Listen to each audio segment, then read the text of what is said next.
everybody. Welcome to the SoCal Prep Report. I'm Rich Estrella, and welcome to our one-on-one summer series. Today, we are coming to you from Cerritos College in Norwalk, where we're going to visit with the legendary Frank Mazzotta, the head coach here, who spent 40 years as the head football coach and rose as high as number 8 in the nation in terms of all-time winningest coaches. Frank, thanks for joining us, man. Thanks for being patient and waiting around, man. Thank you, Rich. Nice windy day here at the stadium, huh? Yeah, I've only known you since the mid-'70s, so. It's been a while. It's been a little bit. Coach, first of all, congratulations on retiring. I'm sure myself and a lot of other people in the media thought this day would never come, man. You always get those guys that just stabilize the neighborhood in sports. And Frank, you've been one of those guys here at Cerritos College. Let's get right into it. I want to talk about, real quick, some people don't know a lot about you, Coach. First of all, I went to El Rancho High School. Frank Mazzotta was an all-CIF gymnast, won a CIF title as a gymnast. How did that happen, and how did you become a football coach from that?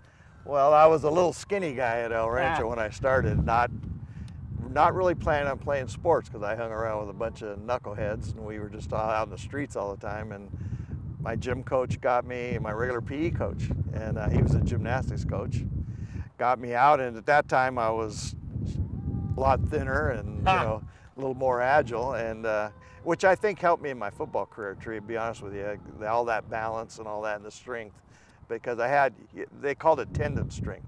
I wasn't real muscular, but I had a lot of tendon strength, and it catapulted my football career. But gymnastics was the start. Yeah, but you started in gymnastics, but then you meet Ernie Johnson, and everything changes. Right. Everything changes for you. Talk about Ernie Johnson, head coach over at El Rancho. You know, he ended up being, you know, the Pied Piper for several of us kids. We were all running the streets.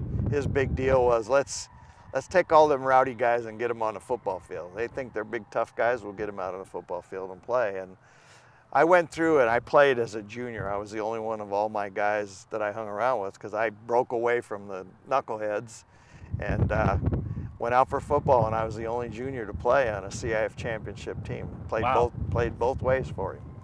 And after I played, all my buddies came out. There were 15 of us guys that, hate to say this, but in 7th grade we were all thrown in jail together.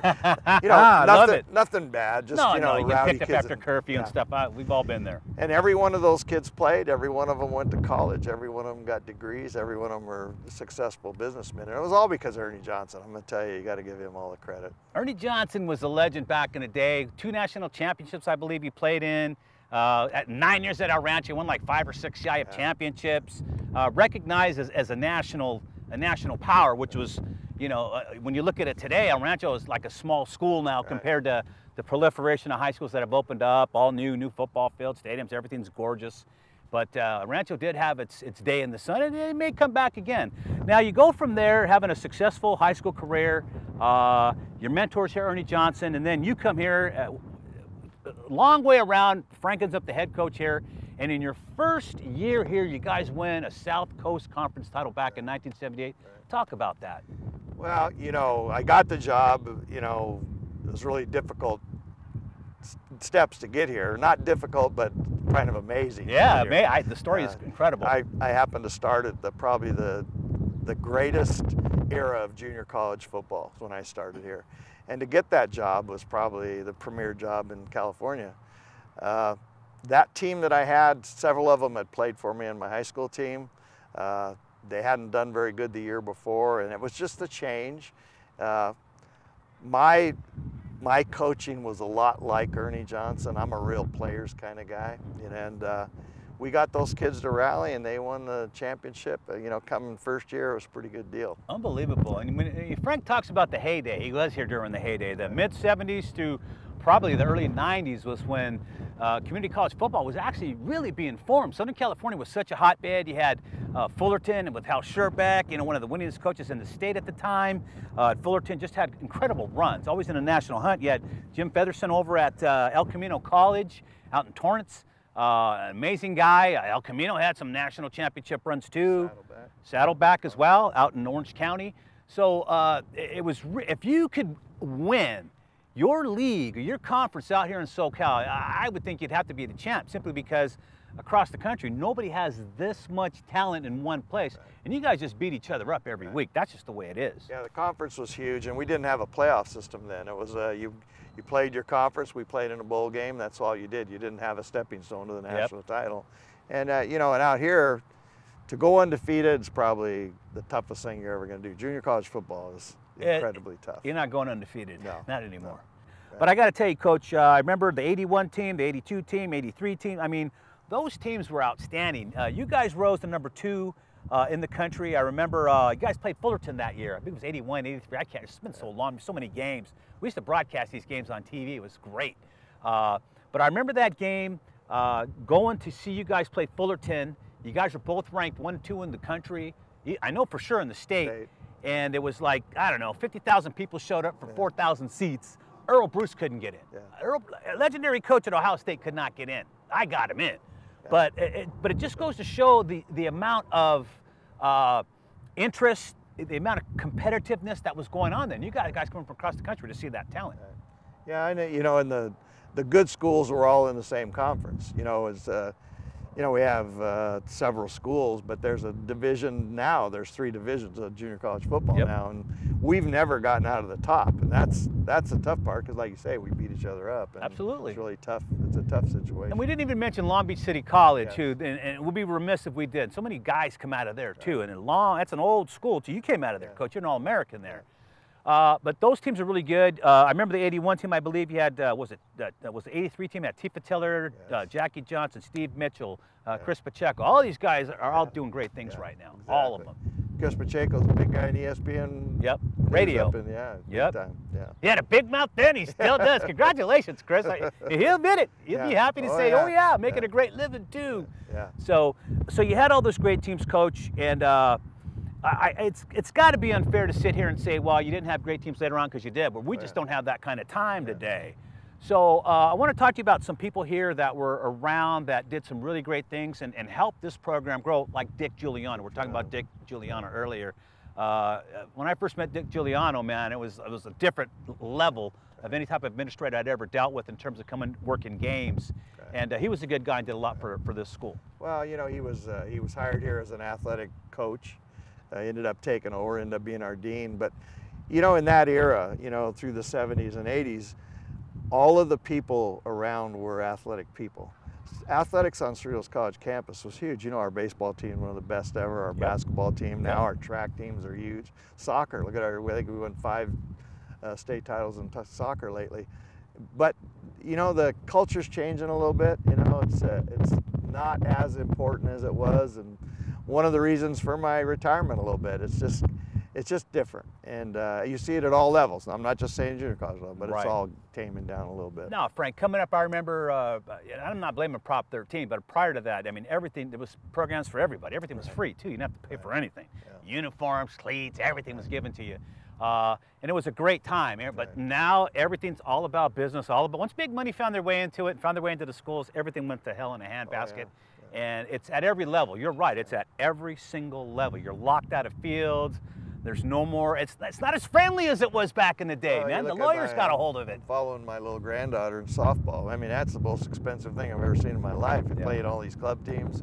Football now, people don't realize here, like you said, we used to get shoes. We paid for everything for these kids. Now, as long as I've been here, we've done that. Our budget in football is 40% less than when I started here.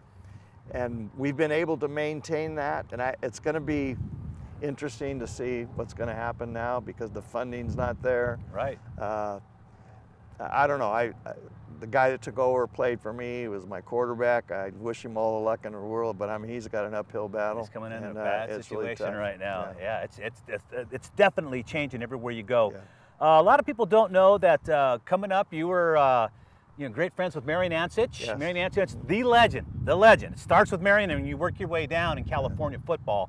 The winningest all-time coach when he retired, he had 348 wins or something like that, and him and Ernie Johnson were this. Well, you know, St. Paul and El Rancho. I was going to ask you about that. There are so many stories abounding, and you know all of them. You know where all the bodies are buried, but I mean, it was just a magical time with El Rancho and St. Paul. They played for a national championship in the 60s a couple times. But talk about Marion, as far as, you know, he coached with you and you know what kind of legend he was. Well, you had me back in the 605 games when he and I Right. worked together.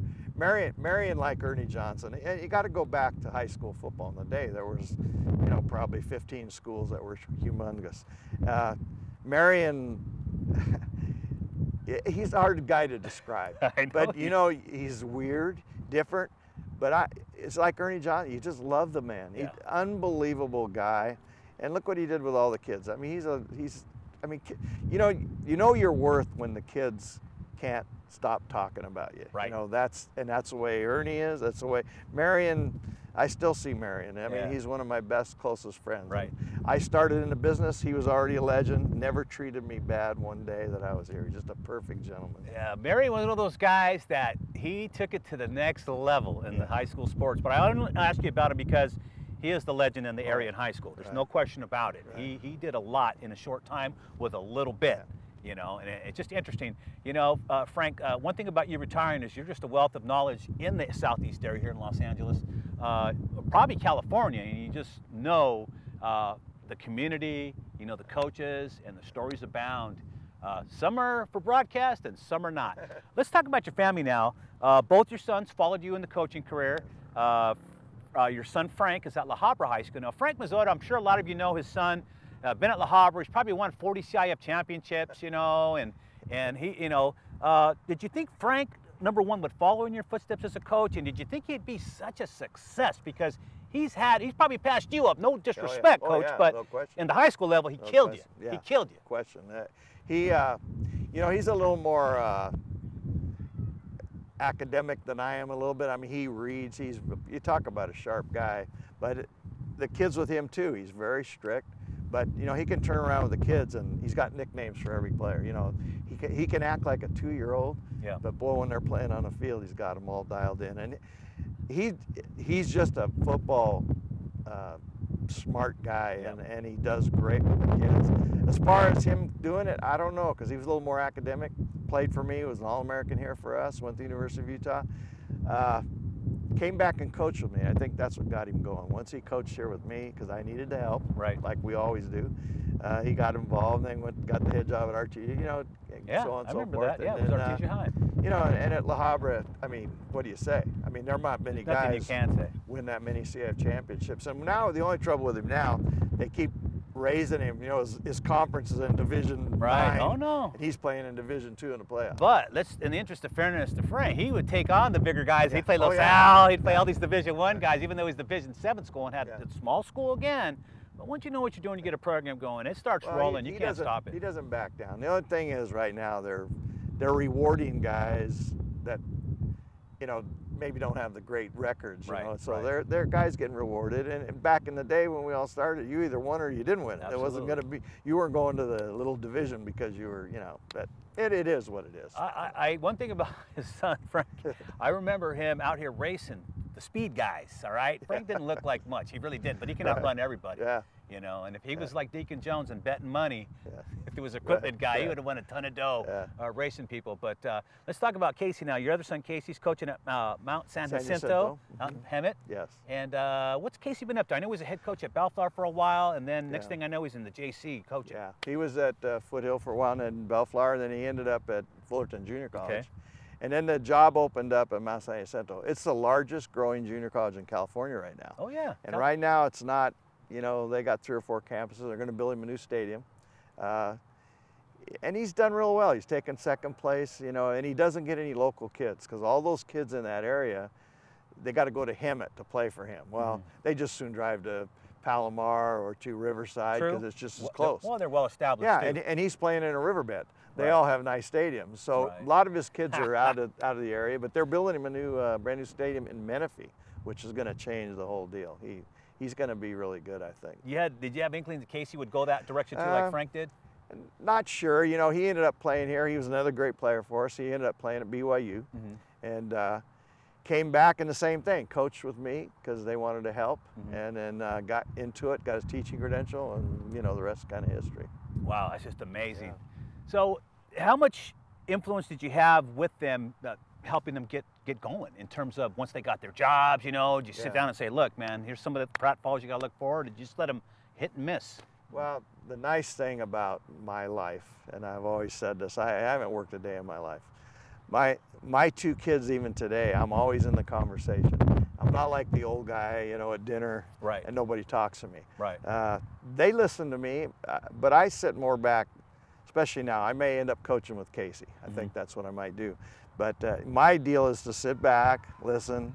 If I can help, I'm going to help. But they've been so successful, it's hard to walk in there and give them too much. I mean, I think philosophically and how to treat kids, because I'm going to tell you, if you want to win, you got to treat kids special. Absolutely. You can't be a different kind of guy. And if I can teach them anything like that, but you know, with the success they're having, I don't know, you know, I always say this.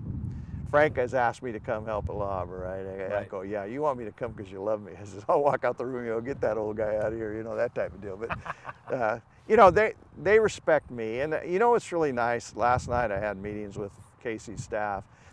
And some of those guys, there's a guy that was head coach at a couple high schools, Mesa Junior College, all over. They're so excited about me coming.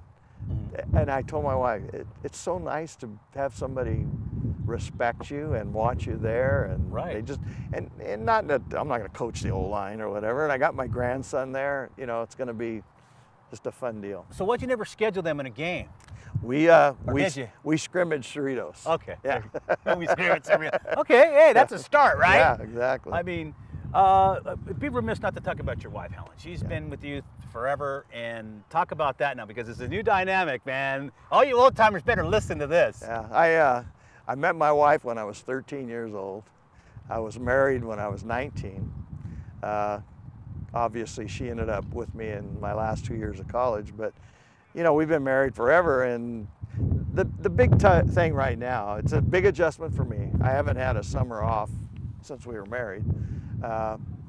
She's had her own little life. She's, you know, kind of got to give her all the credit for raising the boys, even though they were with me in football. But she's the, you know, she was the disciplinarian. She did everything.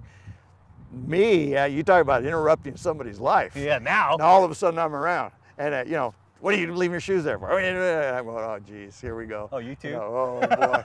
You know, are you going to be here today? You know, those deals. And you know, I told you a story. I was out. I've only had 2 days where I didn't have something to do. I'm out there watering my front lawn, and a couple coaches drive by that I know in the area, and they go, Coach, I go, doesn't this look like the old guy? I'm watering my lawn by hand. And I got sprinklers. Actually, they said, Coach, you do live there. Finally seen you down there in the day, you know. Well, my neighbors don't. I think they've never seen my car in the daylight. I got home the other day and the sun was out. I go, Jesus, I haven't even seen this house. Something's wrong. Yeah. Something's wrong. Coach, I think one of the biggest compliments you could get is the fact that, you know, they just don't let people have bowl games that don't win. You have to have a reputation, and in your tenure here, you were able to win enough, and I think it was coming late 70s, 80s, you know, early on. I think you established yourself as a cliche, a force to be reckoned with in this at this level. And they gave you a bowl game, the Strawberry Bowl. Talk about that, if you would, a little bit, because that is a big deal. Well, you know, to establish that, number one, we had a great sponsor that wanted to do it, so that was a big deal. I think we've been in 24, 25 bowl games, something like that. But, you know, even in the era that it's become now, it's a playoff thing, and they're playoff bowls. We've been in the semifinals, I think, in the last 5 years, 3 times, or 4, whatever it's been. We're still there. But we had a bad year about probably 8, 9 years ago, and I asked them, well, put us down. Maybe we can't compete up there. And the guy told me, no, you can't do it, you're Cerritos. I go, what does that mean? We had a bad year, put us down with the other guys. And they're not, Cerritos has got that reputation. They're never going to do it, you know. And I told you this year, we had a bad season for us. And I told you right when we started in football, the day before we go into pads, we had 4 kids in Division I taken right off our team. We ended up playing with 10 freshmen on our team. You go, that's a pretty tough deal. And they were to Oklahoma, Kansas State, Arizona State, you know, Houston. You can't go out in a team losing those kind of kids. And it cost us in the season. Oh, no. No. But now you got to rebuild that. Toughest level to coach, this one right here. Frank, I gotta believe one of your most satisfying deals of being a head coach at this level is getting these kids to Division I. And I remember every year, you know, broadcasting these games. We used to do these games every week here. When you were at the home team, you guys would graduate like 21, 22, 23 guys at Division I schools. Right. You know, that's impressive, Coach. You got to be proud of that. Well, my big deal, and you know, championships are what they are, and I never really worried about that. I worried about kids getting out. Like right now, my big deal when I was leaving, we got 8 or 10 kids. My job when I talked to them was, come here.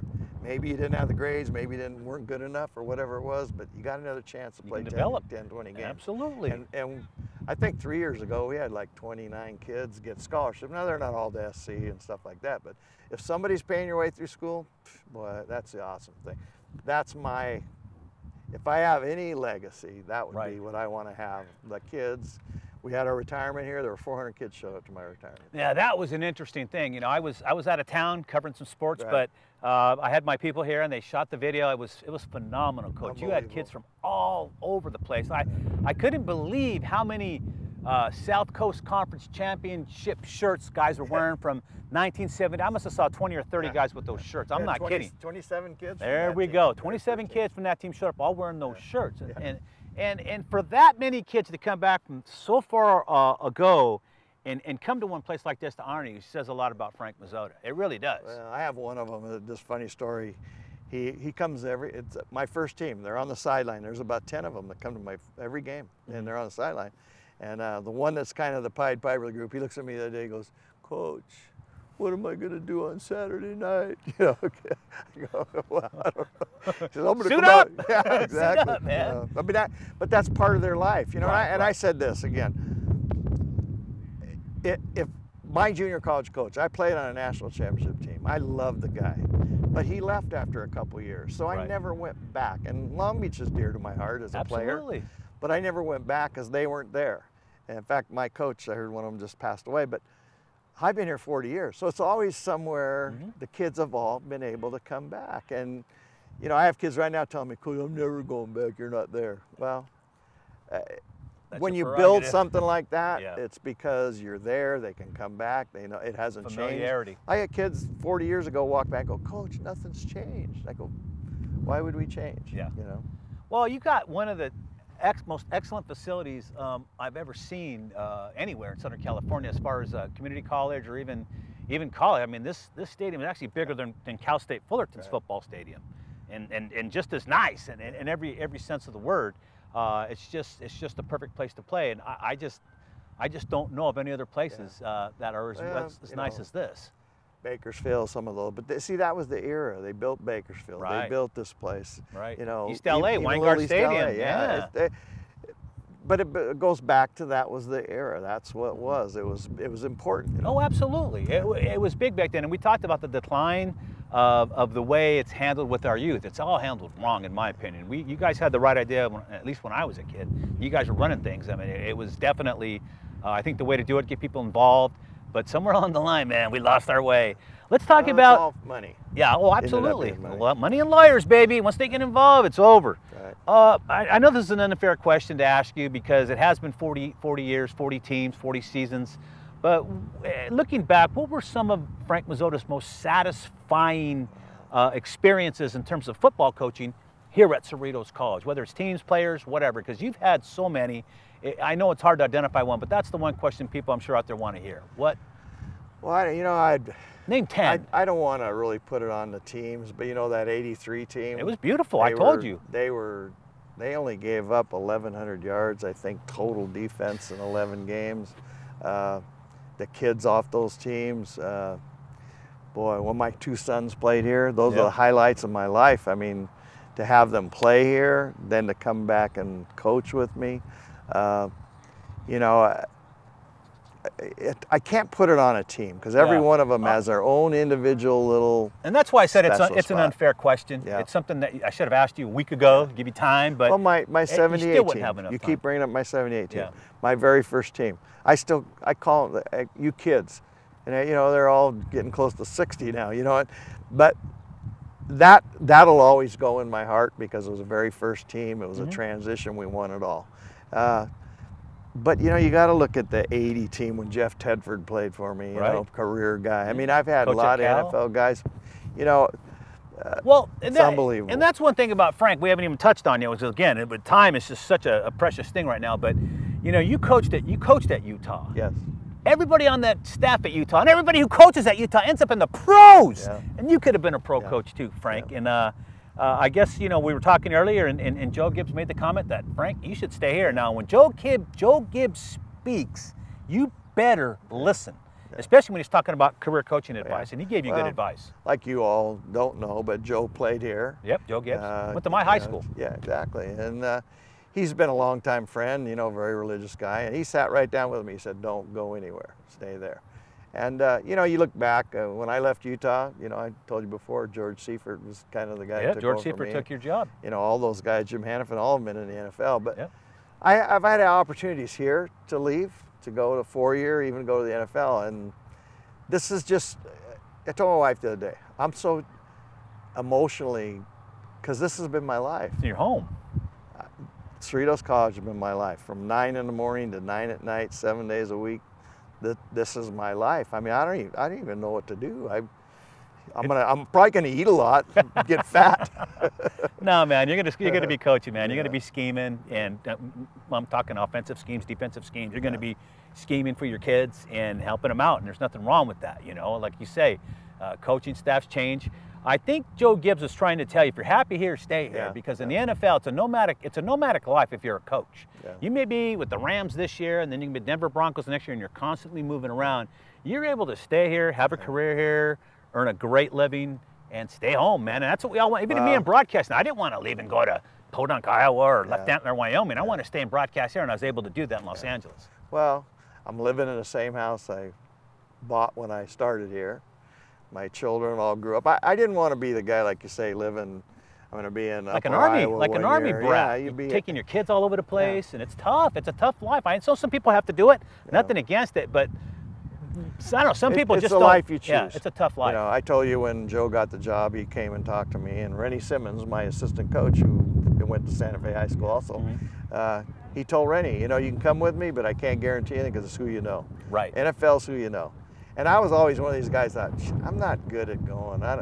Looking for a job.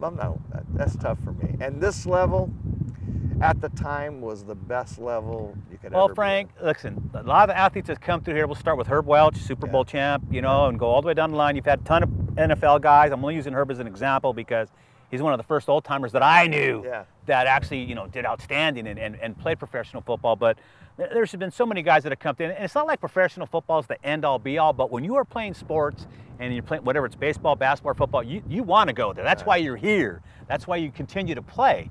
But I think the fact is a lot of your players have become great citizens, just like Ernie turned you guys all into good guys too. Well, I'm really proud of the fact that most of the kids have gotten education, because that's the key. I've had a lot of NFL players come out here. The Paco brothers, and the kids are playing right now. But, you know, the nice thing about it, they all come back, they all talk to me. And that's the nice thing about social media and this stuff. I'm still connected. You know, 20 years ago, I wouldn't have been. But now these kids, I mean, they call me, they write me, they come to my house at Christmas. That, you know, forever in my life, I've been blessed with that, with the kids. That says a lot too, Frank, because if they don't like you, they won't come. Let me tell you right now. I get some kids that I coach for your travel teams come by every now and then. It's great to see them. Keith McGill's one of them. Is that right? Yep. Yeah. Playing for the Raiders, played for you. Went to Utah. Yeah. What's this Utah connection, man? What's up with that? Yeah, exactly. Well, listen, Frank, I know we're all over the place in this interview, but man, after 40 years, so many things. We haven't even scratched the surface of what's been going on with you here. A lot of stories. Yeah, we haven't even scratched the surface, but just want to congratulate you on your retirement. I know things are going to be, I don't want to say better for you, but things might get a little bit better for your sons now. They're going to have an extra pair of eyes, you know, kind of help out. And there's nothing wrong with that, Coach. Yeah. Well, listen. Not that Frankie needs. Here's my only deal. I've been telling all my players this: just don't forget me, and maybe we can do this again. Yeah. You know, would love to do that. Yeah. Frank, I think we're going to have to do another one. All right. Well, we have to wrap it up now.